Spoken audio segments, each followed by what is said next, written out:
Hello, fellow classmates. I hope everybody is as excited as I am to be finishing up the first 3 credits of their master's degree. Good job, we did it. I'm here to discuss my developmental case assessment paper. So I guess I'll just get right into it. I interviewed a child who was the age of 5, so I used the 60-month ASQ. This child is the son of one of my coworkers, as I mentioned in my last video. I work at an outpatient behavioral health clinic, so one of the people I work very closely with is a peer support specialist, which means she's a woman who's recovered from mental illness, is fully medicated, receiving therapy, and fully integrated back into society. So I sit right next to her. I've spent time with her outside of work. She's awesome, and not only is this pretty much the only kid under the age of 5 I had access to for this experiment or research assessment. Also, I thought he would be fascinating for this project because I know that his mother has had mental illness before. So I was actually kind of nerding out about being able to interview him. So moving forward with the implications, I guess I would start with boundaries.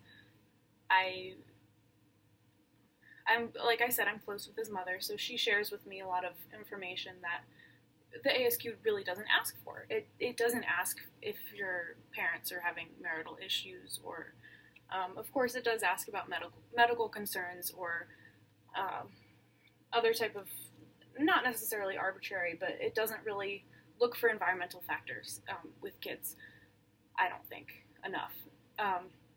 So the fact that I have this relationship with his mother, and she's very transparent with me about environmental factors that would affect her son, that really influenced the way I wrote my paper and my understanding of this kid, which I wouldn't have gotten if I just found some 5-year-old on Craigslist and the mom just dropped him off at Starbucks to hang out with me and answer a few questions.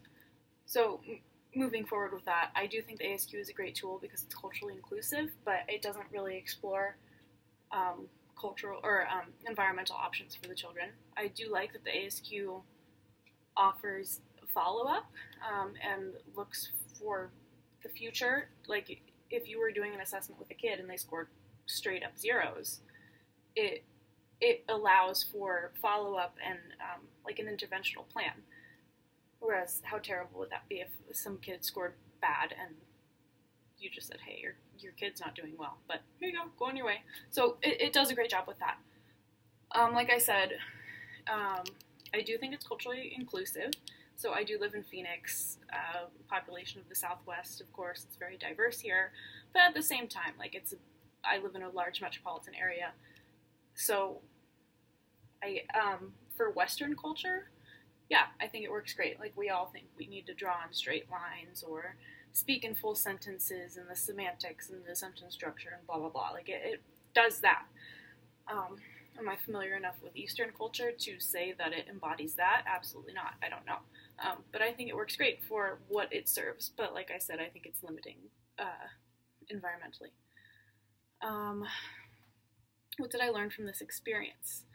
Overall, I think not only just the paper, but the entire class, the big takeaway was the biopsychosocial model, which is true. This kid that I interviewed, he didn't score perfect, but he's had a lot of limiting factors medically, environmentally, and psychologically that I think definitely impeded his scores.